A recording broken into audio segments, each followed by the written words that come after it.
Hello and welcome to Watch What Crappens, a podcast about all that crap on Bravo that we just love to talk about. I'm Ben Mandelker, and joining me today, it's Ronnie Karam, the wonderful and lovely and hilarious Ronnie Karam. Hi, Ronnie. Oh, How are you? hello, Ben. Great. Thank you. How's it going over there with you? It's going so well. You know what I'm really enjoying as I'm looking right now on the screen. I'm wearing a black shirt, which is apparently reacting to my camera because I've got a green screen, and you know what? It's making my shirt look like it's full of sequins because it's jazzy and sparkling. I did think you So were in shiny sequins at first, and I was like, okay, sewing class might be going a little too far, but I'm going to support this. I have discovered what my vision is, my artistic vision is with sewing, and I just want to wear tops that Liza Minnelli would wear. And Yeah, it's that's like a Liza workout, just the casual Liza, just sitting around the house. yeah. I actually had such a cool moment this morning. I was just telling you beforehand how I went to the grocery store, and my grocery store was going nuts this morning, and they're giving away all this food because it's like their grand reopening. But when I was checking out, one of like the checkout people came over to me because I was wearing my homemade jacket that I made, and he goes, "That jacket is killer, man. That is such a cool jacket." And I was like, "Thank you." And I go, "I actually made it." And he's like, "That's really cool." So I'm like, you know what? I'm floating on cloud nine today. I love it. Very good. Yeah. Yeah, Like sweet. Lord knows I need it because we're about to talk about Real Housewives of New York. Which actually, oddly enough, I enjoyed this. I watched this with my parents who were visiting, which is funny. Of all the shows to watch with my parents, it's Real Housewives of New York, and especially this episode. And my dad fell asleep, and my mom, I don't know, I think they may have both fallen asleep through the episode. But Well, that's how this show's rolling this year. So, oh, by the way, there is still construction. I don't know what they're doing downstairs. I think they've opened a dentistry because there is some drilling. Everything's put up in there. I don't know what they're drilling in, but something serious is drilling. I'll hear the occasional, and so I don't know. I'm thinking they're selling fucking dentistry down there. they might be. So yeah, by the way, of course, as usual, check us out on Patreon. Patreon.com/watchforcrappens. That's where you can watch us. That's where you can see my shirt sparkling away, and that's where you can see Ronnie's lovely face and the cool chair in the background there. And weekly bonus episodes, all that really fun, good stuff that we just love. But anyway, let's get into fun times. Okay, so let's get into this. This episode is called Dodging Rumors. And it's episode 7 of season 2. And they're out of shit. Let's just say whatever they thought they had is now gone. There is nothing in the arsenal. And I still enjoy it. Like, I love their clothes. I have to say, especially Brynn, she was so infuriating this episode. And I've tried to stand up for Brynn a little bit this season, in my horrible way. I'm sure she wouldn't feel that way. But she dresses so well. She really does. I love the outfit she wears to lunch when she just starts lying about people and trying to ruin people's lives for no reason. She looks great when she does it. But God, what an idiot. Why not just show up and lie? What is the point in compulsive lying? That's never been what this show's about. It's not just about lying to make people mad. And she's acting like, I'm sure if you asked her, she'd be like, well, I'm just making a TV show. That's what we do in TV. No, Yeah. it's not. It's not about lying and trying to fuck people like that. If you have have a real argument, you big fucking faker. You're a compulsive liar. It's gross. We want people when they come onto these shows, we want them to engage with people and to be transparent about their lives, etc. Whenever people say, well, you got to make a TV show, it's like when I hear people say that, or when I say, listen, you got a job to do, it's like we want you to show up and interact honestly. It's not like I don't want you to show up and then just create shit just for the sake of creating shit to hopefully make something stick. And even if you do that, you have to do that with some finesse, because there are some people who do that, but they get away with it because they do it well. But when you're just clunky and when no one else cares enough to take the bait that you're dropping, it's a problem. It's a big problem. This show is like, bait. It's not real bait. It's like trying to fish with gummy worms. It's a lie, and the fish can sense that it's a lie. I mean, if you don't have anything better to do than just show up and lie, then get out. Like, no one's forcing you to be here. Like, this is ridiculous. Today it's ridiculous. Today it was just officially like, oh, I'm just going to blatantly lie on camera and just laugh about it. Like, I don't get it.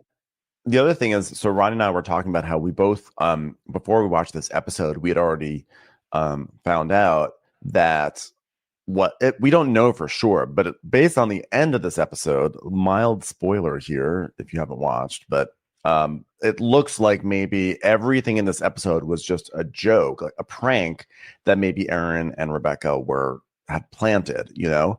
And so we actually came into this episode knowing like, oh, that looks like that's where this is going, that this entire episode is about something that's not real. And it was fascinating to me the way with that, knowing that, watching like Brynn latch on to this rumor and then gleefully spread it to everyone that she could. And I was like, man, you're shitty. You're a shitty person. Well, but then also just watching every single one of them. This is the best thing that's ever happened to this show. You know what I mean? Yeah. This is the best plot-wise. This is the best scandal. This is the only thing that's happened on the show. Like, this is the there was a Pavlova. There was a Pavlova. This is the only real scandal that's happened on this show. And to watch each one of them fumble the bag and not be entertaining one after the other, I was like, is this an unaudition? Are you just all taking a turn to ask to be fired at this point? Because this is the best shit that's happened on Housewives, and every single one of you is terrible at this. Like, no one can handle this. That's it. You're canceled. Cut the code. Cut the code. Sai has never been more excited. I mean, she pretty much told like every passing taxi at Chelsea Piers about this. She was like, oh my God, did you hear about the news? Did you hear about the news? Oh my God. Rebecca Minkoff has had a baby with an alien. It's true. Go tell everyone. Tell everyone down at the cab depot.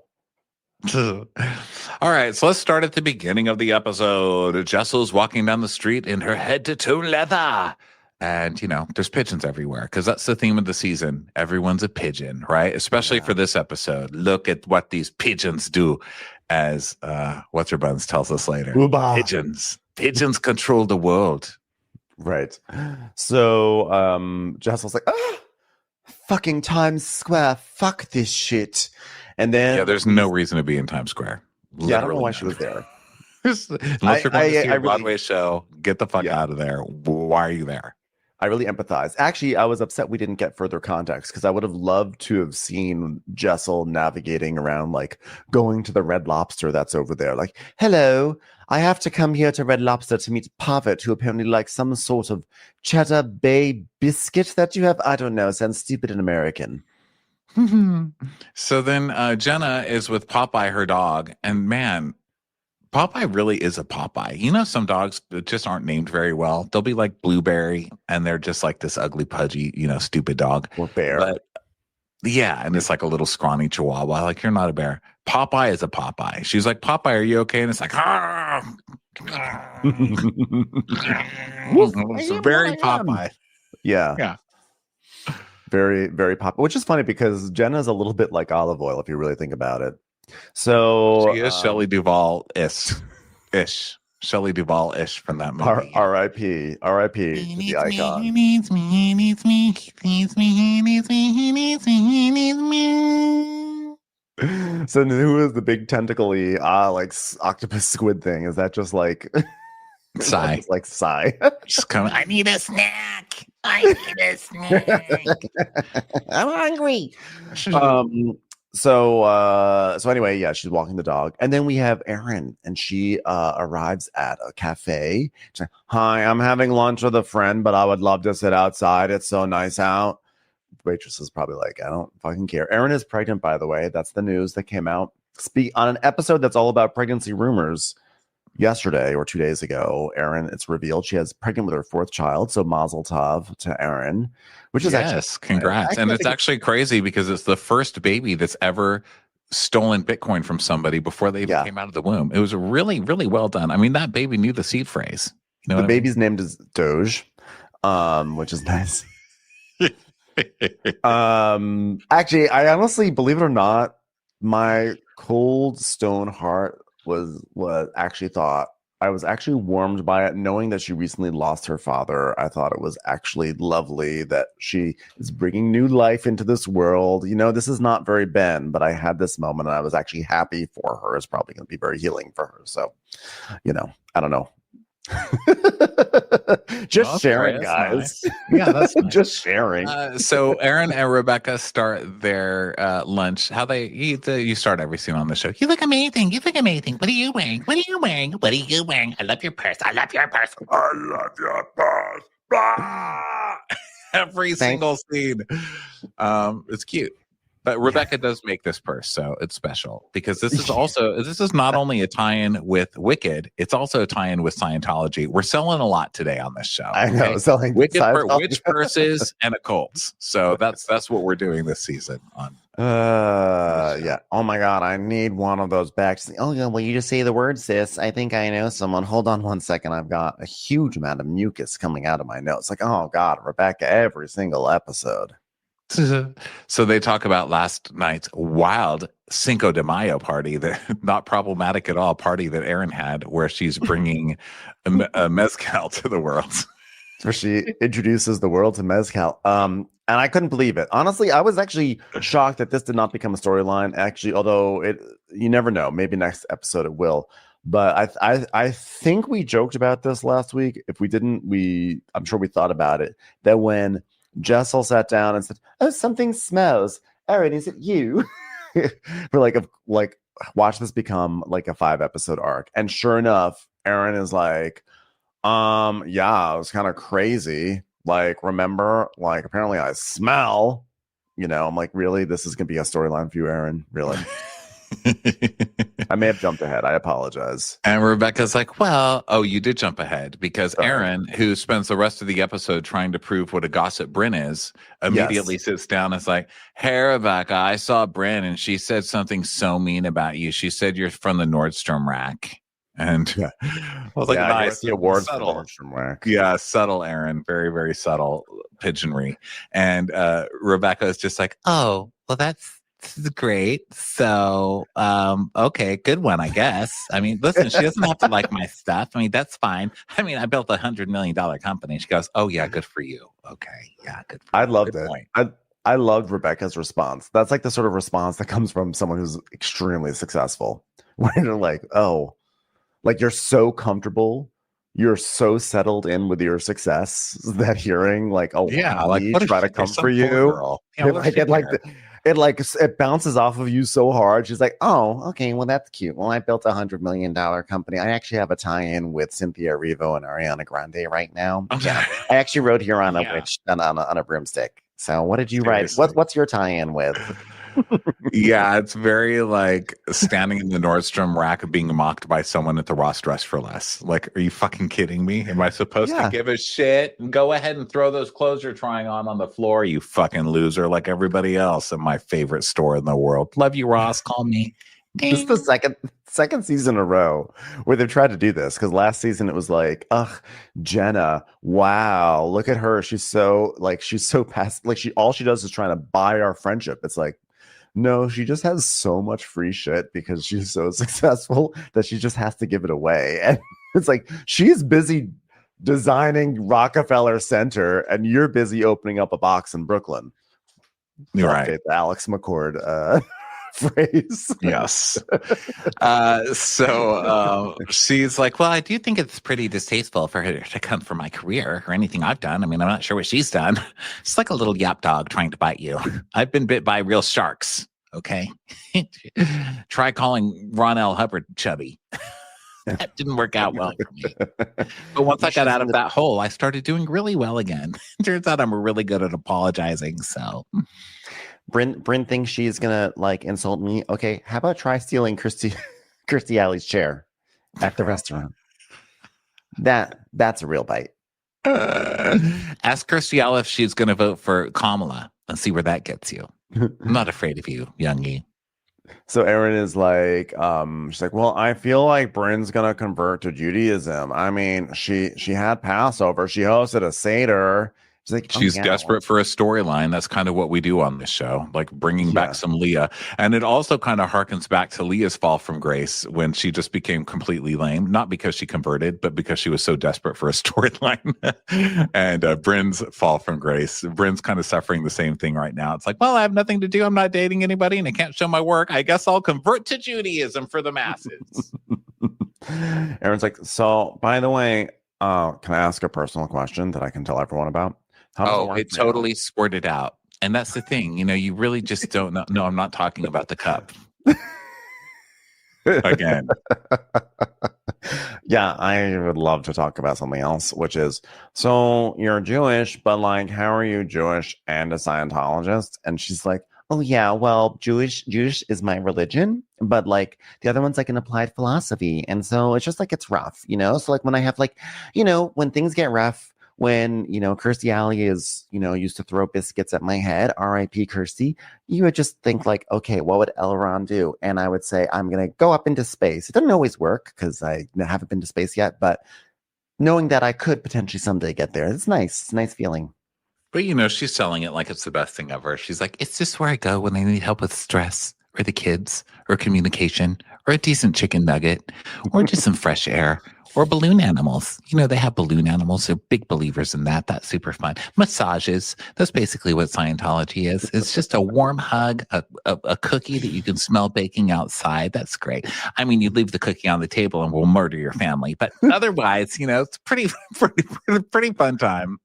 Rebecca, she literally goes, I mean, like, how you could go to Soul Cycle and say that's a spiritual experience for you? That's what Scientology is.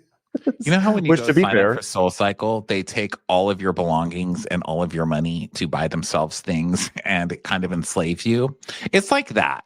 It's basically the same thing, just without bikes. Actually, we do have bikes if you'd like to go. It's Soul Cycle, but we actually cycle with your soul. We steal your soul. We ride it around the block a few times, and then we don't ever give it back to you. So it's fun. To be fair, Soul Cycle is a much scarier cult than Scientology.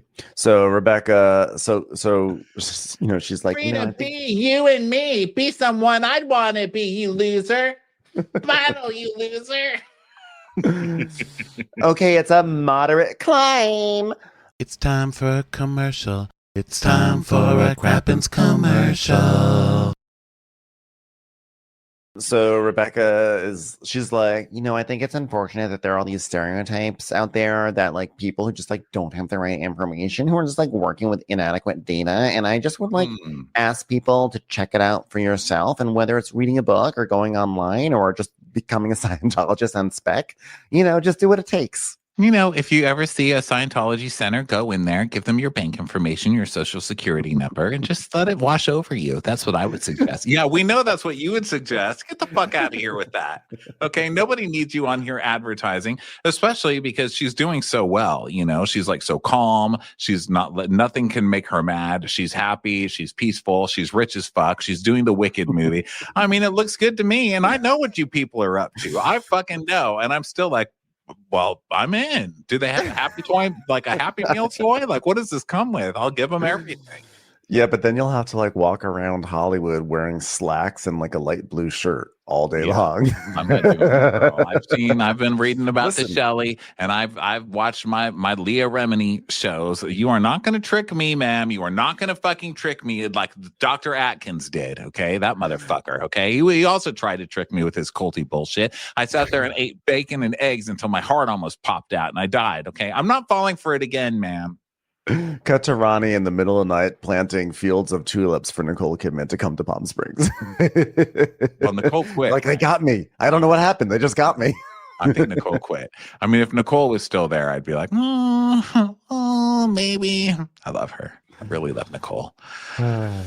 Anyway, I'm not falling for this bullshit, and I hope none of you are either. Okay, do not check out literature. Do not go to a center. Do not read anything. Don't do it. It's dangerous. Danger. Okay. My friend went to a center and they like locked the doors and like they made her watch a movie and she was like, please let me go. She had to pretend like she had to go to the bathroom so that they would let her out, and she ran out of there.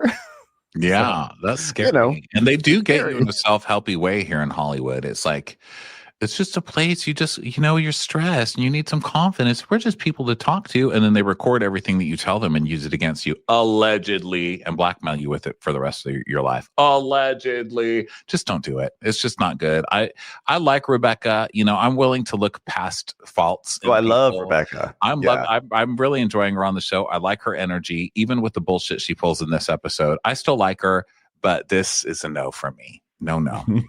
I do not. I say no to your sample. You can keep moving along, ma'am. Okay. Ronnie is going to go clear out of this situation. I'll tell you, I'm about to clear your ass, Scientology. Clear. But that being said, I do enjoy Rebecca on this show as some like a weird entity that comes through. This weird, highly successful entity that does nothing. So she's like, Yeah, well, when I was born, my parents were just trying to like find out about it. And then like, yeah, when I was 18, that's when I felt like this is something I need to deal with the insanity of my life. So it's been like it's been great for me. I'm like, listen, not to harp on this whole thing, but like the choices you make when you're 18, sometimes it's time to revisit them and say, is this still a good choice for me? Like, because let me tell you something. If I didn't do that, I might still be wearing Tevas every day. Right, listen, I stand by all of mine. I stand by every damn stupid choice I made. But I took this more as her being like, it wasn't until the age of consent that I really decided that I was. Oh, okay. So you weren't indoctrinated since you were a child. You're making sure to be like, exactly on my 18th birthday. It was amazing. I registered for the Army, possibly, and for the draft, which I don't think I did actually, but I'll just go with that. And Scientology. That's where I made all my big decisions right in time. I would love to see Rebecca Minkoff as a soldier. Like, that's the funniest visual for me. Hi, so I know we're going to be like making an offensive over here, but I was also thinking like maybe I should stay back and like I can just like accessorize the camp a little bit. What do you think? Guys, you bombed my barracks. Is that supposed to hurt my feelings? Because I make purses for wickets, so...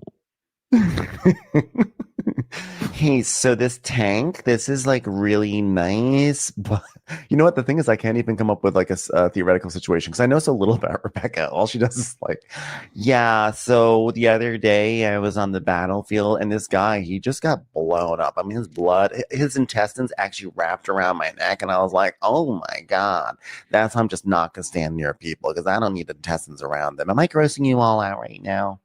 Sometimes all a terrorist needs is to breastfeed a little bit. It brings people right around. It just warms even the hearts. Does anyone mind this prisoner of war? I let him suck on my tit for a little bit. Is that okay? I just thought it would be mean just to give him oranges. It's so funny. He finished and he got color back in his face and he literally said, "Pow." Isn't that funny? Wow. I know we're supposed to be staying in bunk beds, but I brought my virginity bed. Does anyone mind if I just sleep in that? So the producer's like, oh, because she's like, okay, so there's so many stereotypes. So if you want to know anything, read a book, watch the movie, see the concert, buy the album, listen to the book on tape as you sleep at night. And certainly it'll get past some walls there. And the producer's like, so when you say like go read a book, the first thing that comes to mind is Going Clear. And she goes, oh, well, not that book. Oh God, I'm gonna be reprimanded. So then Aaron's like, you know what? I have like so much respect for her that I would never want to insult her belief system, mainly because she's like much richer than I am. So I'm just gonna be nice to her. But yeah, I think I know too much about Scientology. I wish I knew less. Ha ha ha ha ha. Yeah. So that was the Scientology conversation we've all been waiting for. It's all great. Stop asking. It's the happiest place on earth. Okay. Now sit your Mickey ass mouse down. So their salads arrive. And so now it's time to gossip. And Aaron's like, yeah, Jessel's a funny one. She says, I smell. Who says that? They go to someone's event when you're dressed like the salsa girl emoji and they say that to you. Like, are you kidding me right now? Like, are you serious right now? Like, are you kidding me? Can I have a side order of kidding me? So I could just be like, are you kidding me right now? Like, here I am introducing America to a brand new beverage. And she's going to say that I smell. You know what smells? Your intolerance, because I introduce you to mezcal right now. So then... Also, your urine tolerance smells, which is super weird. So Aaron is like, how about like, hi, nice to see you. How was your night?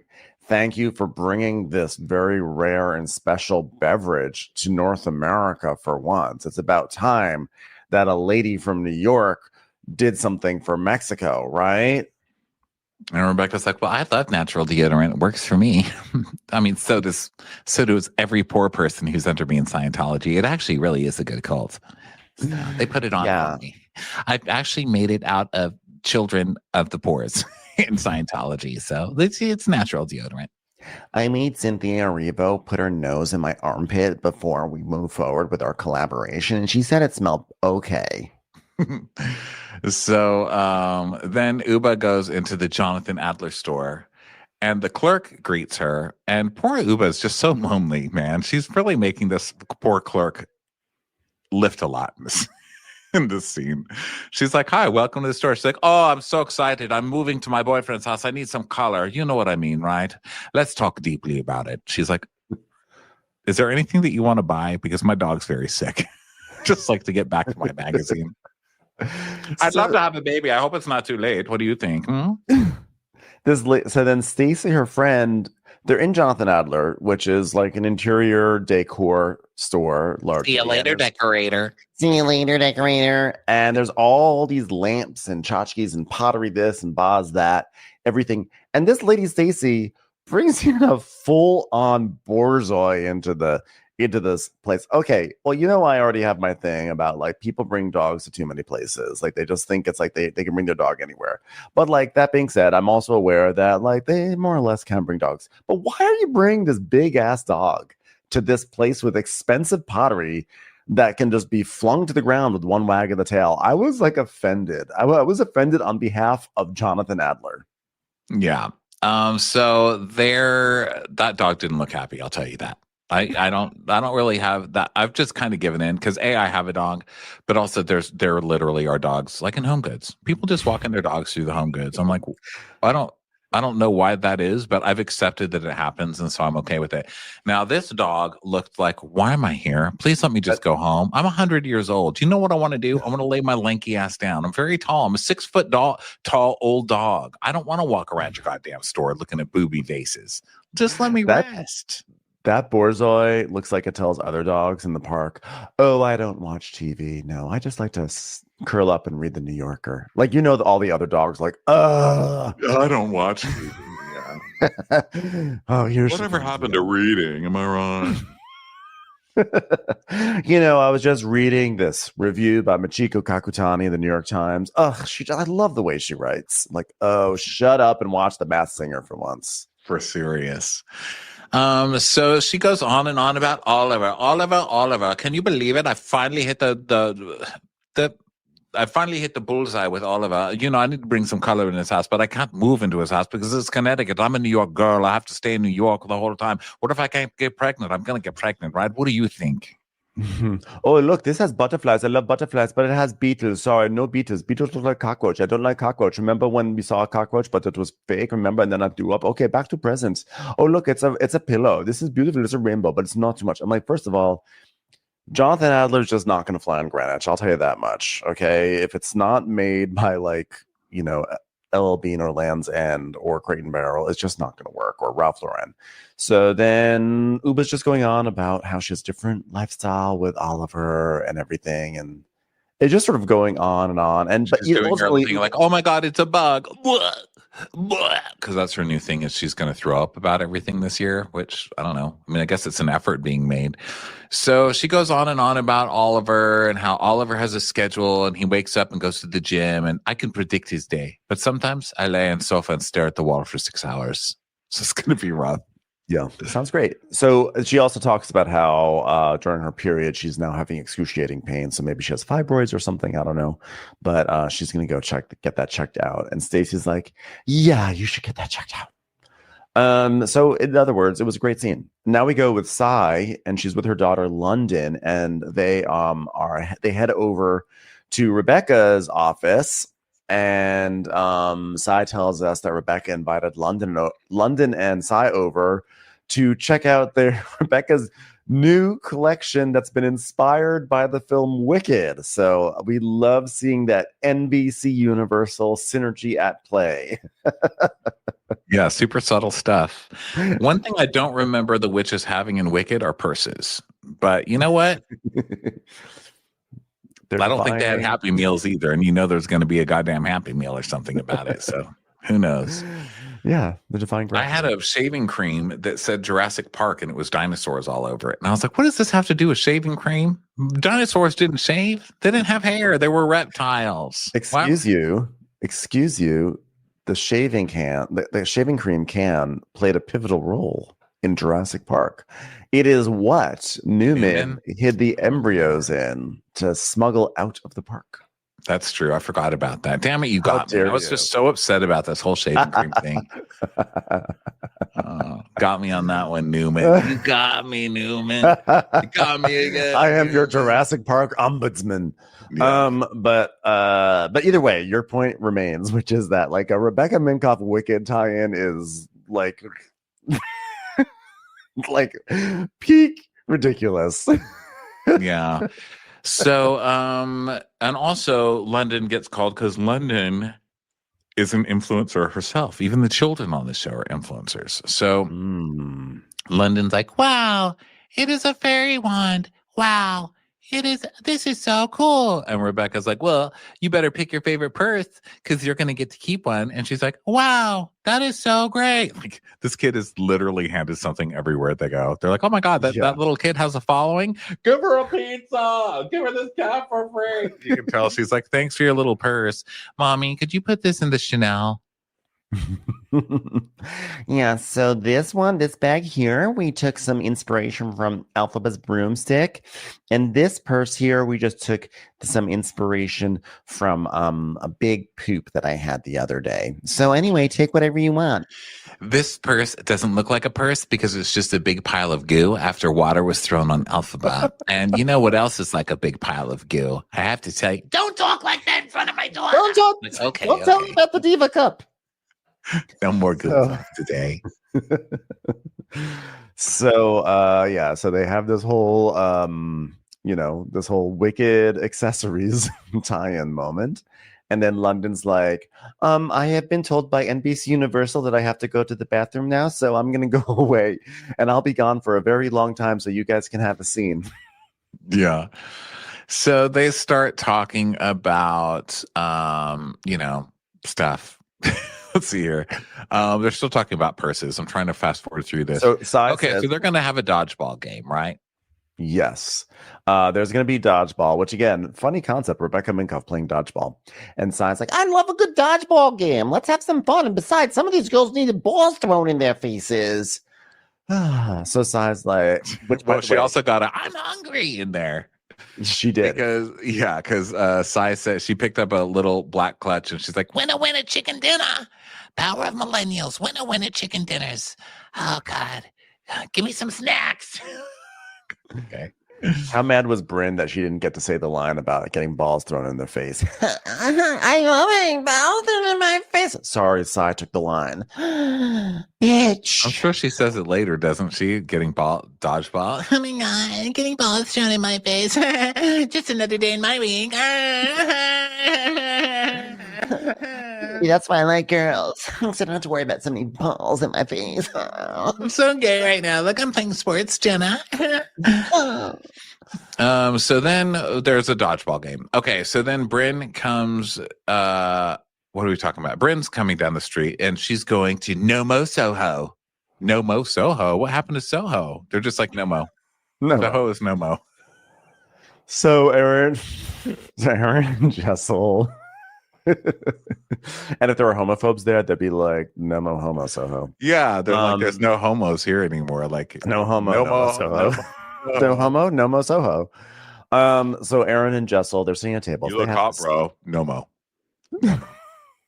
It's They're just shortening no homo. Hey, look hot right now. Huh. So they arrive, they say hi and everything, and all the like, you look good, you look good, you look good, you look good, you look good, you look good, you look good. So it's like, thanks for coming down here. I just came from work. And Jess is like, oh, do you have to go in every day to the quote unquote job that you have? She's like, no, it's just like 3 days a week. And like I worked in tech before, so it's like good. I like love my team. People say that. I love my team. I love them. They're not yours. And I don't believe you. She's like, they're like, well, so what's your, because this is one of those like, okay, let's give Bryn a chance to talk about her work because everybody was calling her a sugar baby last year. Okay, Bryn, tell us about your work. She's like, I have a team. There's like 14 people here, and then there's like 50 people in Tokyo, and then there's like 30 people on top of the Matterhorn, and then there's like 50 people who work underground. It's like nuts. It's tech. It's all over the place all the time. I kind of like balls in my face. And because it's with NBCU, I'm contractually obligated to tell you that 30% of my workforce is Munchkins. Wicked in theaters November 22nd. so she talks about how she has 50-something engineers in London. And Aaron's like, oh, wow, that's a whole thing. Justice's like, wow, that's huge. That's crazy. So there's all of those people just riding trains around an office. No, not train engineers, internet engineers. I don't follow. I don't follow. You know, Bryn to me is someone that's hyper smart and she's building an app. And the fact that she seems excited about this role, I'm happy for her. I don't know what she does, but like, I don't know, she's there. And so Aaron's like, I'm going to be silent. If you fuck around with her job, she'll come for you. I'm like, oh, let's not do that. Do I really smell? Like, seriously? Like, we're going to start this lunch and no one's going to even address what I smell? Actually, I have to go to London. Not this week, but the next week. I'm very, very important. And they're like, wow. Jessel says, you're such a London girl. You're more of a London girl than I ever was. Look at you. She goes, oh my God, yeah. It's like so cute that you have it in your Instagram profile, but I'm the one that's been there more. So... And then she goes, yeah, you should put it in your Instagram. You should put it in your Instagram profile. She goes, I wouldn't do that because I'm not a basic bitch. Ha, call back. Ha. And we see a flashback to Uba calling Jessel a basic bitch because she's likes to drink her water out of glasses instead of directly from the carafe. So then I drink out of the bottle because I'm not a basic bitch. Okay. Still remains, I think, the highlight of the season. So Bryn's like, by the way, I called Jenna the next day and I was like, I want to be a lesbian. Just kidding. And I was like shocked by like what Jenna had to say when I asked her if she thought you were a basic bitch. And Jessel's like, oh, what did she say? Did she say yes? And Bryn's like, yeah, well, she goes, Jessel's cute. And I was like, but is she a basic bitch? Yes or no? Answer the question. It's like very definitive. And she goes, I don't know. I'm going to have to think about it. And Jessel's like, think about it. What? And then we see a clip to what really happened on FaceTime. Jenna's like, oh, you know, I mean, the joke about Jessel being a basic bitch. I mean, the reason that's funny is because she's not a basic bitch at all. 100% not a basic bitch. Zero part of her is basic or a bitch. She's not basic or a bitch or a bitchy basic. None of those things. In fact, I don't think I would even feel comfortable watching Basic Instinct because if I thought about Jessel while watching the movie, I would feel like that's a betrayal about how I actually feel about her, which is that she is 1000% not a basic bitch. Let me make it clear, not a basic bitch. If she was cable, she'd only be HBO. She's just not basic at all. Yeah, if she were a computer language, it definitely would not be basic. She would be coming in probably around like, you know, Java or JavaScript, but definitely she's not no basic. DOS. Yeah, she's no DOS. And Brent's like, well, hang on, because sometimes I think that a basic bitch is someone who tries too hard. That's a little basic. I was like, well, Pot, hi. The kettle's online too. Commercials. Here comes one right now. So Jenna's like, well, I mean, I don't know. I mean, okay, let's just table that one because I'm not going to give you the basic bitch thing for Jessel. It's like as clear as day that Jenna has not co-signed. She's like, I don't want to talk about this. Jessel and then she turns it around as she called you a basic bitch. You're so stupid. Like, honestly, at this point, it's not cute. It's not funny. It's just dumb. It's not even like good enough to be fun. You know, it's desperate. Just like you're trying to get people to fight with Jenna. Why? People like Jenna more than you, and they're always going to. Get over it. Like, I think if you're going to destroy it, you're going to need a lot more than stupid games like this, you know? I think she thinks she's really doing something here. I think that she is like, I'm trying to get this show, like, come on, we got to do a show. We got to start fighting, yada, yada, yada. But it's like, you're so clunky about it. Like, the whole audience sees what you're doing. And on top of that, production is airing. They're basically putting you on blast. Every time you try to do something, production is like showing the audience, like, look what she's trying to do. So production clearly does not appreciate Brynn doing this. Production would probably be happier if they just acted normally, acted like themselves. But yeah, she's just trying really hard. So Jessel's like, that's crazy because she's always comments on, like, you know, how I dress. And clearly she doesn't feel that way. I can't believe it. Jenna, is she two-faced? What is that? And Brent's like, yeah, Jenna Lyons. And Aaron's like, I mean, it's like Jenna, the ultimate style guru, is telling her that her style sucks. It's almost as bad as someone telling me I smelled at my own party. Right when I'm trying to improve culture by introducing something special and very brand new. So Jessel's like, I mean, she was the one that was defending me. And so Jessel's like all upset. And she's like, you know, is Jenna defending me to my face? And then behind my back calling me a basic bitch? You know, Jenna does shop at Gap. So like, I don't know who's the basic bitch around here. I'm like, well, listen, Jessel. If you're trying to do a sick burn on Jenna for shopping at Gap, I mean, she's from J. Crew. Like this is not going to we'll be like, yeah, of course she shops at Gap. That makes sense. Yeah, she probably invented half the things at the Gap. So, and Bryn's like, Oh, I don't think it's that big of a deal. oh, God. Like, insipid. Seriously. So then Bryn's like, you know, I wouldn't even care if someone called me basic. And she's like, it's really fun getting a rise out of Jessel. It's just fun. Like, am I strategically, like, leaving out that I might have also called her basic? Dun, dun, dun. Stirring the pot. Stirring the pot. No, you're not. You're just poisoning soup for no reason. You know what I mean? Like, you're not even cooking anything. You fucking lazy ass. Get out of here. Yeah, I'm gonna carpal tunnel because I scared them out so much. I'm like, is that how you get carpal tunnel? I thought it was from bad wrist posture with typing, but that's okay. So then Bryn's like, Oh, and another funny thing at your party. So I asked, like, where's Rebecca? And I just, like, made a joke about, like, the Nurse Rack Awards. wait, can I pause you right now for a minute? I think she is really sensitive. Oh my God, I can't believe it. I have something to say. Like, why is she, like, pregnant? Whoa, you guessed that. Wow. I can't say, oh my God. Oh, this is real. Oh my God. Mezcal. So Bryn's like, pregnant again? She just kind of nods at her like, ooh, be quiet. It's a secret. And so Jessel's like, she's what? And now they're all like, oh my God. And Aaron's like, that's why she's not drinking. And so the other two are shocked. And it even gets crazier. And Bryn goes, Who's the dad?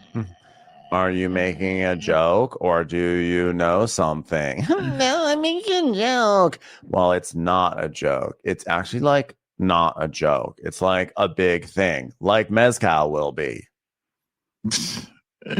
It's going to be bigger than even probably empanadas, which I'm considering bringing to America.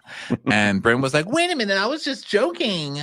That's my joke. Like when everyone says who's pregnant, I say like, who's the dad? Am I dating him already?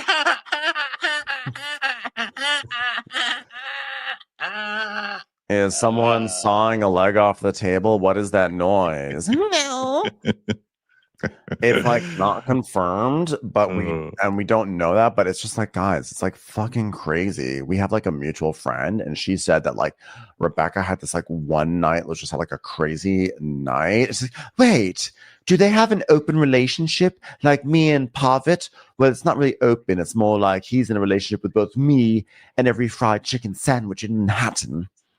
So basically, her husband doesn't mind her sharing her banh mi and getting it plowed by other people. It's like, I guess. And Jessel was like, do they have an open relationship? And she's like, well, she is pregnant. That's very early on, and she's really stressed about it. And Brent's like, and she said she doesn't know who the dad is. She goes, well, she didn't tell me that, but I heard it. Wait, can I have it? Like, I don't have one yet. She has like 4. Can I just, like, I'll pay her. It's like, no, yeah, she's got beautiful babies. Yeah, and she's still breastfeeding. Yeah, this is just like what I heard, guys. And so then Bryn confirms everything that we all kind of know about her, which is Don't trust the quiet ones. I'm loud and I'm a fucking prude. So yeah, I would never in my wildest dreams. and Jessel's like, this is madness, absolute madness. And at this point, I was like, wow, seriously? Fuck Aaron times that. Who does that? Like, who does that? That is so bad to like sit in someone's face and kiss their ass and then turn around and like try and ruin their life. Like, she has children, man. I really did get worked up because I didn't know until the last half of this episode. So I was totally Oh, fine no, at this point. I had been spoiled already, so I knew this was fake. So I was just like, but I was thinking like, I can imagine watching this and being like, well, this is so fucking rude. And then I was also thinking like, well, they don't know that this is fake, and like, I can't believe they're not clocking Aaron. Like, this is so shitty to like just like gossip about this, like, you know. Yeah, on camera. Like, why is it? But Yeah. I have children. Okay, so then we go to Raquel and fiance Mel going to a bar called The Bush, which is so fucking funny because New York and their naming of gay bars, like The Dick, Ballsack, Taint, Come Down Your Gullet. I'm like, okay, guys, like we get it. Diva And Cup. I love that the lesbians are like, Bush. Girl, are we not traumatized about what the Bushes did to this country still? Like, come on. Like, I get that we all have it, but still. No. I also think it's funny how gay bars, whether they're gay or lesbian bars, just name all their cocktails. They're just so like, well, we're a gay bar, so we might as well name our cocktail about something, some aspect of our of like our sex life. Yeah. Yeah. It's like Sack we'll have drainer. two, so you're like, we'll have 2 slutty punches, please. Thank you so much. Yeah. Well, I hope this place at least has like a big, gigantic painting of Barbara Bush as you walk in to make it. Because I mean, Barbara Bush was like the biggest bullish lesbian ever. She's like, oh, yeah, you won't fuck with me. So I think it would be great if they had a lesbian bar with Barbara Bush's face as you walked in. So Raquel, so Raquel and Mel walk in, and they're talking like Aaron and Abe are going to come meet them, and they're both like, I wonder if they've ever been to a bar like this. And they're like, oh, probably not. So Aaron and Abe, they arrive, and Mel and Abe love each other. They just do, and they're wearing like the same outfit. And you know, I really enjoy Mel as well. I'm like, I want to be friends with Mel. And so Raquel, they were just like, oh my God, hi. And they're like, oh my God, we love Abe. And apparently Mel's whole thing is that she calls Abe Gabe because she conflated gay and Abe together and made Gabe because she was talking about gay bars at the time. So that's like her thing. So she likes him because he has lesbian sensibilities. I like that. And so then they start talking about go ahead. Yeah, they start talking about stuff, and then we have this moment from Abe where I was like, can we go back to this? Because he's like, no, so I was he's like, say, no, where do you think I was going? I don't know. Wait, hold on, wait. It's literally the next thing on the note. I never know where you're going, so I just wanted to make sure we didn't skip it. Okay, but go on. No, go ahead. Well, he's like, I've never kissed a guy. I've been tempted in college. I came really close, and there was a point where I questioned my sexuality, and it just leaves it right there. We don't get anything more. I was like, hello, what? Is that abnormal? Well, I feel like it's abnormal for a lot of men to say that on camera. Yeah, I think like well, last year his thing was I could have a threesome, but it better be with another guy. Remember when he said that to Aaron? She's like, Abe, like what? Well, yeah. Hey, baby, everybody's a little fluid these days. It's 2024. If you haven't considered making out with somebody of a different gender than you just aren't paying attention to Pornhub. I guess not. So Abe is like, so you were married to a man? When did you realize you were into women? Are you like, what was your journey? So they talk about, now this is a little worrisome. He's like, so how long did it take you from the time you were curious in college? How long did it take you to finally escape from that fucking mezcal monster? She's like, I hope you're not getting personal. Nope, not talking about myself at all. Honey, enjoying that cum guzzler? Okay. When did you, how did you escape? Did you write down instructions? Please pass them over. So we hear that Raquel was like a model in an Italian pensiones, which is a dorm for all the models. And like apparently she hooked up with other women there when she was like when she was like 19 or 20 or so, something like that. Oh, also, we should correct what we were talking about last week as far as Raquel goes. So we were misunderstanding her whole story. So she gave a lot of information last week about being in a relationship, and then she was with Mel, but she was keeping it quiet because she was in a partnership with somebody else that was a famous artist, and so they had to keep it quiet to sell their art. And then she got bullied online with Mel and all that stuff. Well, that was not her husband. That was a female artist that she'd left her husband for already. So I got that all confused. And people were like, how dare you don't know this? I don't know shit. I don't know shit about art. You know, did they make the Paris in 5 different languages poster at the Home Goods? Then I don't know them. Okay, I'm sorry. I know. I thought the story was exactly how you said it too. I by the way she said it on camera, it definitely made it sound like she left her husband for Mel or something like that. That's what I thought, but no. So anyway, we were wrong about that. Sorry, history broken. We broke history. So now they're talking about Raquel's like, well, I mean, she's making me sound slutty because Mel goes, drink your slutty punch, honey. She's like, hey, now she's making me sound slutty. It wasn't slutty. Yeah. Well, I mean, I hope it was slutty. I mean, you were in a house with models. Gosh, that's the time to slut it up, right? And Aaron's like, well, Gabe is slutty, so don't worry about it. So Raquel's like, yeah, but marriage wasn't what I expected to be. And it wasn't his gender. It was just not a good marriage. So she kind of goes into that whole thing. And she ended up finding out she was really a lesbian beyond the hooking up with people in college. But like when she really like had a reckoning with herself, it's when she met Bethany Frankel. Bethany Frankel said, it's a reckoning. Is when she watched the L Word, which kind of lends credence to all of those morality police who are like, you better watch what's on the TV because soon everyone's going to be gay. I guess it does work sometimes. You know, L Word was such a good show. It converted some people. It like lured someone in. L job, L Word. Yeah. Yes. So, and I like to think that we are actively making people gay as they listen to our podcast. Yes, hell yes. If Rebecca's allowed to come on here and say be a Scientologist, I'm allowed to come on here and say make out with another dude, guys. Try it. Just try it. You might like it. Abe, come on, let's revisit.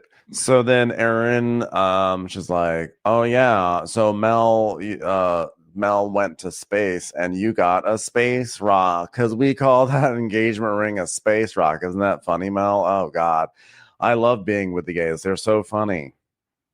I'm just like so obsessed with it. And Mel's like, well, you know, because she's not basic. And they all start laughing like, ah, ha, ha, oh, oh, oh, he, he. So now it's Jessel walking around with her mom to go have some lunch.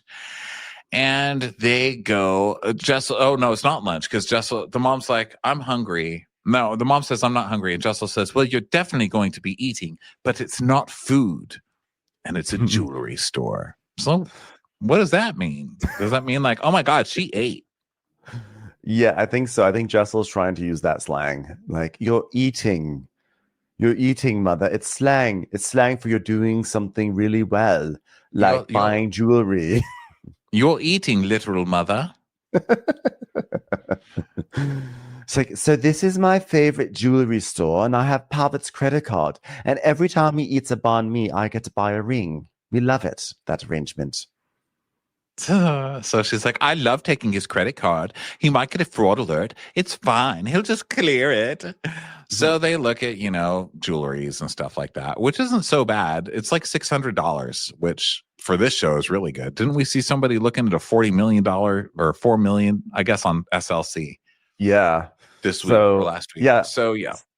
This is cheap. $600 is like, that is real cheap. That's like Gina. So Jessel is like, so for like vacation, whatever, I want to go on vacation. And Neelam is like, wait a second, I'm worried about Pavitt or something. I guess they're still talking about credit cards and all this stuff and buying. She's like, well, he married me, so that's what he gets. This is the repercussions of that. So now they start talking about how it would be a good push gift if she could have a baby, you know. So we talk about Jessel and her baby, which I'm still not buying for some reason. I don't know why I don't buy this. I don't believe she wants another baby. And then I think she's like, oh, we found a therapist. He lives in Mexico City. He's going to help us communicate. Because, you know, he doesn't have like an American sort of point of view, which I think is sometimes very like, you know, narrow.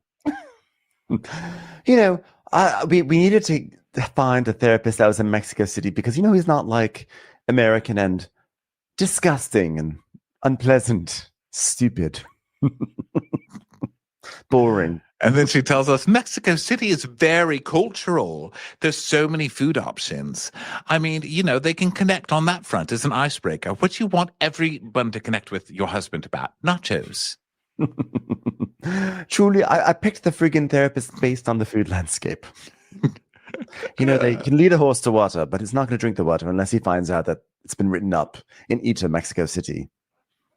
She's such a weirdo. Yeah, I got a therapist from Mexico so Pavic can talk about Mexican appetizers with them. Surely this will work. Okay. I know. I was like, this is an interesting approach. So she's just saying that she likes that this therapist has a global point of view, which is helpful because they're British. And basically, I don't know if this therapist has a global point of view or just a non-American point of view. Because, like, you know, in New York, you have to imagine a lot of people with global sensibilities. But I just love that she's going all the way to Zoom with someone in Mexico City when there's like New York City is like the land of therapists, right? Like that's where it all is. But God bless But Jessel. they're Americans. She wants somebody from somewhere that's going to tell Pavic, have more children. That's what she's saying, which kind of is like, you know, it's a little exactly questionable. Right. It's a little questionable, but, you know, okay. So then I'm just deciding not to get offended because I'm just over it. So then and also because it's Jessel and she's just so ridiculous. It's like trying to decode what Jessel is really saying. It's like, wait a minute, are you saying that you have to go to a Mexican to tell you to have more? What are you talking about? Like, what kind of weird twisted shit are you on right now? So anyway, they start talking about that. And she's like, okay, now that we've got that storyline out of the way, Rebecca Minkoff is a whore who went into a train and got impregnated by 20 different people. Her mom's like, what? Oh, wow. What? Her mom is like shocked. She's like, what? Also, who is this person? Yeah. So now we go to the Chelsea Piers for Fieldhouse because it's time for dodgeball. Sigh. Can I eat those? No. I'm so hungry. Yeah. And so, people are showing up and everything. And Bryn shows up in like a t-shirt that says like, watch out, I'm gay, which, you know, like... she's really she really is leaning into the gay baiting, isn't she? I mean, this is just blatant right here. Like I've heard of like gay baiting or queer baiting and everything, but this is just really just right on the nose there. Well, especially when you go to a sports thing, because that's like stereotypically a lesbian thing. You know what I mean? It's like playing into weird stereotype. I don't know. She's exhausting, this girl. So I didn't even notice that she was wearing that, if that tells you anything. I've started to just kind of fuzz her out, like, you know, unwanted content on the internet when you have children. So it's just like she's just like a blurred out blob that kind of comes onto my screen and lies a few times. So anyway, so they're talking about how cute each other looks. Oh my God, everyone looks so cute. What are you wearing? What are you wearing? What are you wearing? What are you wearing? Yeah, and it's like it really is like that. That's like my mental state when I watch that. And Bryn's being cute. She brought like football pads to protect her boobs. And just like more and more people, Raquel shows up, and then Jessel shows up wearing some sort of like strange, like padded outfit, like she's gonna be wrestling or something. Yeah, and so then Sai starts talking about how she's in trouble because she went on Jeff Lewis, and during the commercial break when you're being recorded, but it's easy to, I mean, even Jameson tells you you're being recorded, but still, I guess it just feels more casual because everyone's like swiping on their phone. And Jeff had said something like, well, how's the new girl? And she's like, oh, she's boring. Yeah, she's really boring. And so that was, in all the news. So she's in trouble now. Isn't it funny that this was like the one time they decided not to air a Jeff Lewis clip? Like every single other thing, it's like, well, I heard on Jeff Lewis you said you like Diet Coke more than Diet Pepsi, and then they're like, roll the Jeff Lewis clip. But here, there's actually something that actually people cared about in the news or in the gossip rags, and they didn't show it. So she's like, Rebecca Sent it to me, and she didn't even say anything. She just sent me the link, and I was like, "What? You're very nice." And she was like, "No, you said I was boring." and she just laughed. She's like, I did say it's boring. Is boring bad? Yeah, I mean, no one wants to be boring. Sorry. Well, you're on the wrong show for that concern. So then she's like, Yeah, I'm always in trouble. Sorry. It's like, well, you know what? Like, sometimes you have to be careful with the quiet ones. That's like my new thing. By the way, have you heard that she's like Rebecca's like a freak in the sheets? Yeah.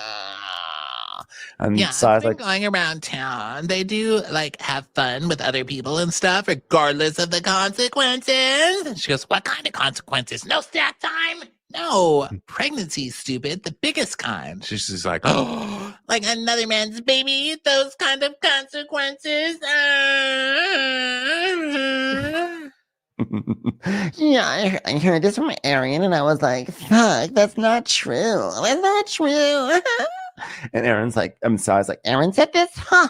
And so Sai is now like, oh my God, this is the most exciting thing I've heard all week long. So then, she's just like, her eyes are wide and she has a huge smile on her face. So then Bryn says that she left that lunch and she called everybody that she knows because she knows everybody in Rebecca Minkoff's circle. And they totally were saying that she's a freak, basically. She's so full of shit. Yeah. So she's like, gossip girl over here. I'm a little shell shocked. I think Bryn's take on Rebecca is that she's no NVA, like no value added, and from her fashion to her personality. So I think this news is giving Bryn all the ammunition she can get just to sweeten the pot. So yeah, and she's right, because now Bryn is like salivating at the mouth to be able to spread ambitious rumors about Rebecca, which wind up ultimately, it seems like they're false. Right. So then Jessel's like, well, I just had a meeting with her.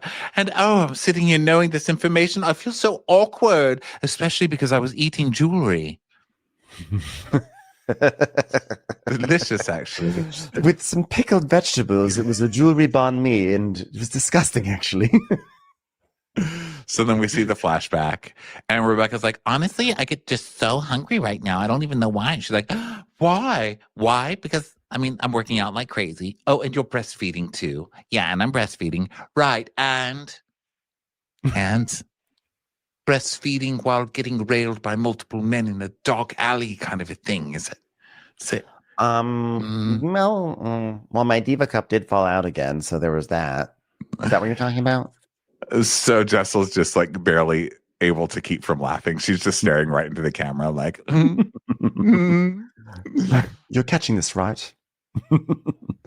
So then Jenna arrives and she's like in a blazer because, that's what you wear to dodgeball. And they're all like talking to her, like, and everyone's like saying hi. And then Bryn, Jessel's like, you look kind of basic to me. I'm just not going to lie. So they laugh about it. And so then Jessel's like, so what are you, a freak for real? What part did you get verified, Bryn? That it's someone else's baby or what? And she's like, well, I used to work with Gavin back in the day. So I called some of our old friends and I was like, hi, it's me, the baby from work. Do you remember me? I made poopy in my pants. Oh, sorry, that's not very sexy, baby of me. So anyway, here's the thing. Do they do whatever? And then people are like, yeah, that's their thing. Like, they're very, like, they're cool. They're like bohemian and they sleep around, whatever. So do you think she's just lying about this? Because now it looks like she's just lying about this too, right? Probably. She's probably like just trying to like make it a bigger thing, right? And just was like, so is this some hippie shit? Because it's some Scientology shit. I don't fucking know. And he does not care. It's like not a big deal. Probably, and Jessel's like, so it's not a big deal that she got knocked up by some other guy. I mean, look, this is wild. Look, my mother's there in the corner. Look at her face. Her mom's like, what? See? She's scandalized. Why is your mom missing a tooth?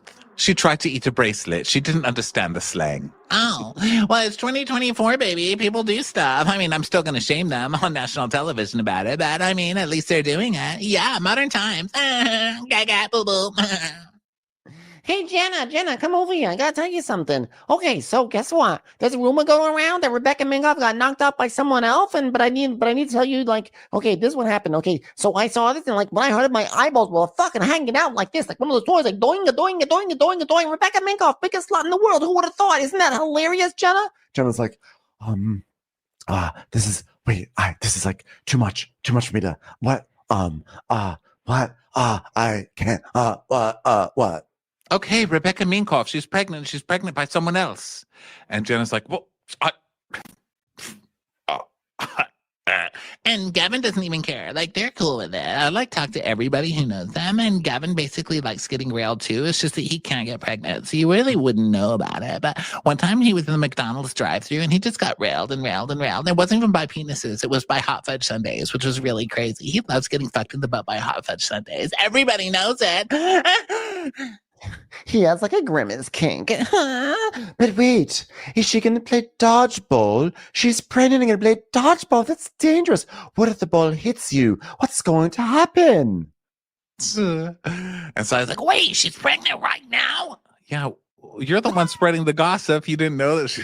Come on, man. This cast is really bad with this. I mean, most casts, you hear something like that, you hold on, you wait till the most opportune time, and boom, you use it like a knife and you twist it, you know?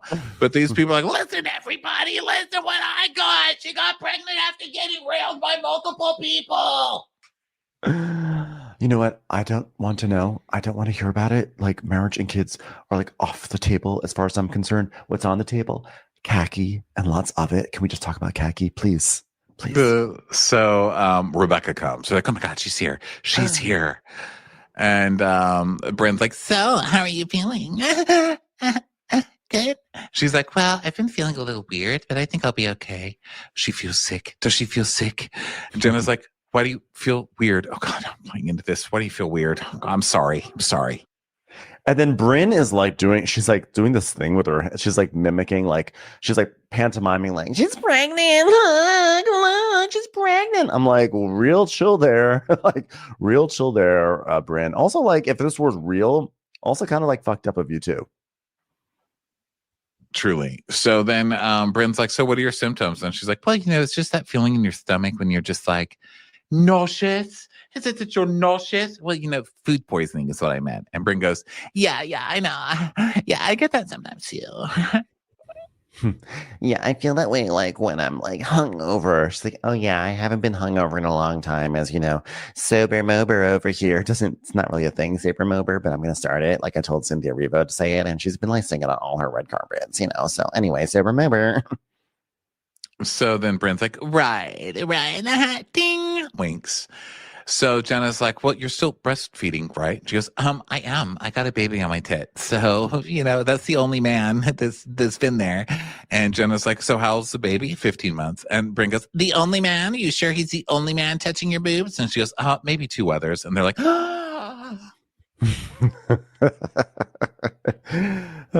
and by the way, if this is truly a gag, then I have to say Rebecca's doing a great job of like getting them riled up. Like, oh my God.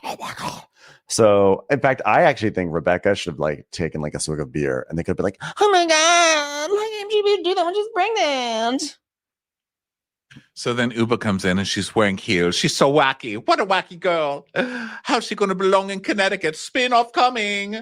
So she comes. Everyone's like, "Oh my God, what are you wearing? What are you wearing? What are you wearing? What are you wearing? You basic bitch." Yeah, okay, well, you look great.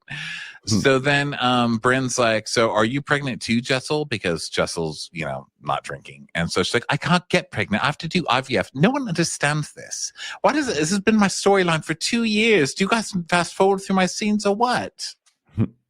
Yeah, well, maybe you should go to the orgy. She was like, do you think this is like an orgy? Do you think that's what that was all about? She was like, yeah, for sure. She's like, well, I would like to go to one of those just to see, just to observe. I did once try to go with Pavitt, but they kicked him out because he smuggled in an oyster po' boy, and they said that was stinking up the whole place. And Bryn's like, yeah, they're like a sex craze. I love that Bryn's whole thing is that she's a sex kitten. And she's like, at the end of the day, she's, of course, like a morality police hypocrite. Like, what a shocker. Shaming. Never really saw that one. Yeah, never saw that one coming. So then now Sai goes to tell Uba the information. And Uba's like, oh, I'm throwing up. Blah, blah. That's my thing. Is it great? Is it great? Season 3, here we come. Blah, blah.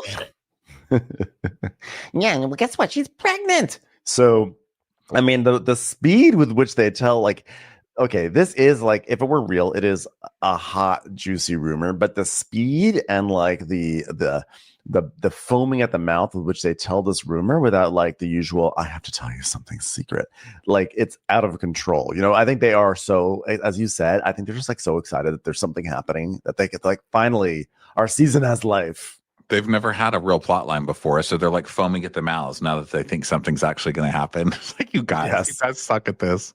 So then they're still gossiping about it, and then Uba's like, of course, like, oh, these pigeons here in this group, they love confusion. They love how she said, do Rebecca want us to know this? Does she? I'm stressed now. I'm going to have a croissant. Oh, wait, hold on. So then now we're gonna have like a Jessel moment with Jenna. So Jenna's like, oh, Jessel, I love your gloves. She goes, oh, really? Bryn the other day was saying that you were confused about how I dressed, that maybe I'm a basic bitch. And Jenna's like, yeah, I didn't say that. Bryn's like, yeah, she said, I don't know. And then you said, like, you're gonna have to think about it. And she's like, yeah, I said that because I didn't want to like go down that path with you. Yeah, she said, because you're going in on her. And I was like, I'm not going to go in on her. And Jessel's like, oh, you weren't going in on me? And Bryn's like, no, I wasn't. And so Jenna just laughs. And Jessel's like, oh, God, I believe Jenna. Like, Bryn's just a fucking liar at this point. Like, what's her purpose? So then Bryn's like, well, no, I said an argument could be made for the fact that it's someone who's so camp that's almost basic. You're so you are the most basic one. You even walked in here today and was like, I'm so Sex in the City. There's nothing more basic than that, especially being on a TV show and being like, oh, I'm just trying to emulate that other TV show. Get out of here with your basic. I mean, Bryn, she's like the queen of embellishment. I mean, I think someone will say to Bryn, I love the color pink. And then she'll take that information and go and be like, oh, I was just with someone and they think pink is the most hideous color ever. So you see, examples of embellishment. I was like, okay, Jessel, that was a good try. And as someone who has made many comments like that, I empathize, but like I think we could do better here. Yeah, I mean, at least make it like, well, if she'll take someone saying I love pink and then turn it into pink just got railed by 10 horses in the back stables, and that's why her voice is a little bit off tonight, and she's pregnant by 10 football players. I'm like, I've lost my way in many a joke, but I'm not doing it on TV. Come on, get better at this, Jessel. Because even the editors have given up, you know what I mean? At least in our case, it's just us we can blame. But this is a whole staff of like 50 people standing around that room, and everybody was like, yeah, print, just keep it going. Let's just release this. This is going to win them. This is going to win them all over, guys. Where was the producer say, Jessel, that was good. How about instead of saying it that way, why don't you say it this way instead of, yeah, okay, it's fine. Just put it in the episode. Yeah, they've just, wow. So now Jenna's like, yeah, Bryn's just a liar. So, you know, she's stirring the pot. She did it with the Uber story. Now she's doing it with Jessel. She's boring. So then we see her doing that. And then Jenna's like, you know, the Uber thing, then it felt like it was more mean-spirited, and it definitely feels like a red flag. It makes me cautious for sure. Dun, dun, dun. Yeah. So then they make up, Jessel and Jenna, because this is all stupid, made up bullshit, right? So now Aaron arrives, and they're like, oh my God, look what Aaron is wearing. Aaron, what are you wearing? Aaron, holy mother of God, what are you fucking wearing? It's like a cella. So Jenna, so anyway, so they're all saying hi, and now it's time to play dodgeball. So Tim gives them the rules, and now they're gonna start playing dodgeball, and then this goes on for a while. There's a lot of dodgeball, a lot of Bryn's really harsh at dodgeball. I mean, I know we're on Bryn a lot today, but God, she even plays dodgeball offensively. She throws it so hard and aims at everybody's head. You know, she's just that dick who does that. And Jenna's glasses get knocked out by Bryn, and Bryn wins. You know, no surprise there, because she really cares a lot. She cares a lot. And further evidence that they have really nothing in this episode is that they actually put in a commercial break at one point, because like at one point, like Rebecca has like all the balls and she gathers them all up, but she's like, she's panting, and it's like, oh no, the pregnant woman is panting during dodgeball. Go to commercial. What's going to happen to her? Come back. She's just like dead. Like, oh, she died. And she also gets hit in the stomach. So like, oh my God, she got hit in the stomach. Oh my God. And guess who hit her? Bryn aiming at the pregnant lady's stomach. I mean, what the hell, man? So then, you know, I'm skipping over this because I can't take it. So they, wow, this is a lot of dodgeball. Let me tell you, it's a lot. So then, people are like, Jenna, why are you Jenna, are you upset that your glasses knocked off? And Jessel's like, in England, you don't do that shit. If you don't hug it out, if you lose, you just keep on going. And so I was like, oh my God, finally I fucking like you. Yeah.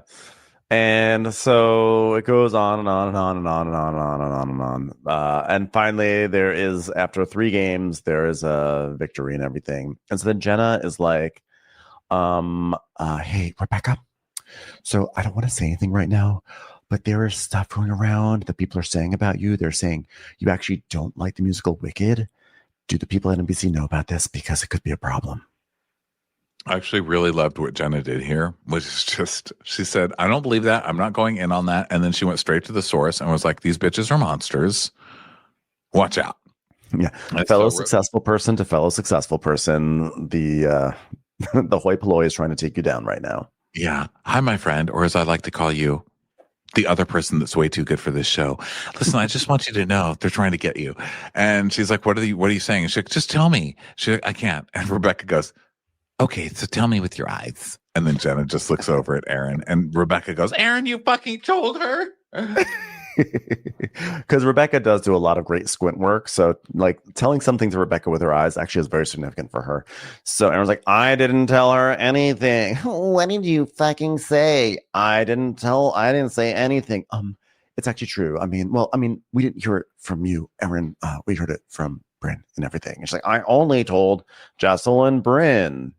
Mm-hmm. Jessel goes, congrats. Yeah, congrats. And Rebecca's like, I'm out. That is so fucked up, everybody. And so she leaves. And Aaron's like, I'm sorry. So Aaron follows her out, and everyone's in shock. And then Aaron and Rebecca embrace each other and start cracking up. And Aaron's like, that was a good one. And she's like, yeah.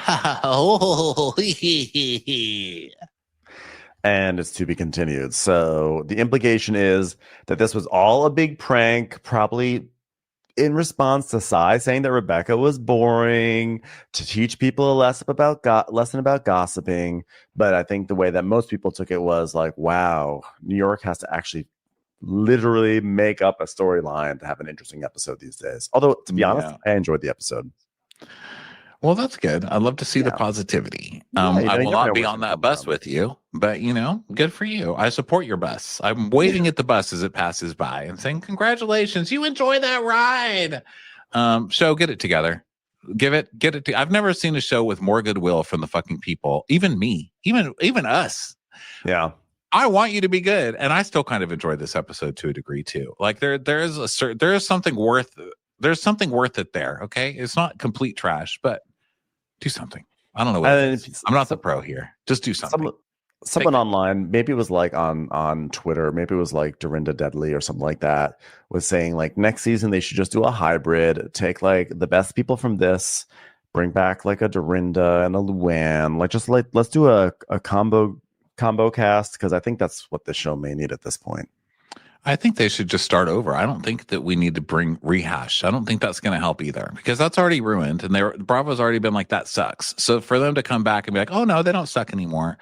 I think they should just start over. They should just get crazier people, making the whole like, we're going to do it for a new generation, and it's just all going to be influencers and models who aren't going to talk about anything. No, that's not what Real Housewives is, right? Real Housewives is crazy older ladies going through midlife crises and changing Yep. everything and like Yep. living their star moment finally. It's not little kids going to auditions for, because all these people are auditioning or they're on social auditioning. We don't need that. We need really crazy normal people. Get those. They're still in New York. I go there all the time. There's plenty of crazy ass rich people there. Although, let us never discount the fact that there was a scene once where Ramona brought Avery to an audition because she wanted to audition to be in a Meryl Streep movie, okay? So you know what? I really resent that you just erased Avery's past, okay? Well, you know what? The past is the past. I salute her and her brilliant acting career, how it's turned out. But we Yes. just don't need to rehash, you know? I don't need to see Ramona MAGA-ing all over the, Trump golden banisters of the Trump Tower, shitting all over the floor while Luann's wasted talking about cabaret. I don't need that anymore. That time, that ferry has sailed by me. Okay, but still, bring, but do something different. At the very least, bring some nutbags from the Upper East Side for us to watch. Exactly. I don't need any of this Soho, Fashion. I want to impress art. Gwyneth bullshit. Get the fuck out of here with that. We need delusion. I met Gwyneth at a party once. What a bitch. You know what? I said, I knew your mother. She was a bitch too. Like someone who doesn't give a fuck. That's what I need. Yeah, just deluded rich bitches. That's what we need. Yes. Come on, guys. You can do this. I believe in you. I don't. But you know what? Lost faith. I'm begging you at this point. Make me believe in you again. Anyway, this has been fun. And we'll be back here next week. Thanks for everybody who's watching this video on our Patreon. If you want to, come to Patreon. Also, Crappy Hour is coming up next Monday night. That's our live show where we talk about all the Bravo goss. It's on YouTube Live, Patreon, and we stream it over to Instagram as well. So join us for that Monday, 5:30 Pacific. And we'll talk to you tomorrow with some Real Housewives of Salt Lake City. Yes, we'll see you there, everyone. Bye. Watch What Crappens would like to thank its premium sponsors. Ain't no thing like Allison King. Ashley Savoni, she don't take no baloney. We're fanning out for Bethany Fannin. Put your hands together for Carly Clapp. Dana C, Dana Do. Aaron McNicholas, she don't miss no trickolas. Jamie, she has no last namey. Hava Nagila Weber. Know Your Worth with Jason Kurth. Sipped some scotch with Jessica Trotch. She's our favorite streamer, Caroline Peacock. Kristen the Piston Anderson. Rigging the funk, it's Leslie Plunkett. Let's give a kisserino to Lisa Lino. Let's get feely with Maggie Sheely. Megan Berg. You can't have a burger without the Berg. Cast a Spell with Shannon Spellman. The Bay Area Betches. And our super premium sponsors. Somebody get us 10 cc's of Betsy MD. We're taking the gold with Brenda Silva. Let's get real with Caitlin O'Neill. Don't get salty with Christine Pepper. Can't have a meal without the Emily Sides. Nobody holds a candle to Jamie Kendall. We got our wish, it's Jen Plish. She's not harsh, she's Jill Hirsch. She's a little bit loony. Junie. My favorite Murdo, Karen McMurdo. We love him madly, it's Kyle Pod Shadley. Let's go on a bender with Lauren Fender. The incredible edible Matthews sisters. Give him hell, Miss Noel. Ring that bell for Rachel. She's the queen bee, it's Sarah Lemke. Shannon, out of a cannon, Anthony. Let's take off with Tamla Plain. She ain't no shrinking Violet Kuchar. We love you guys.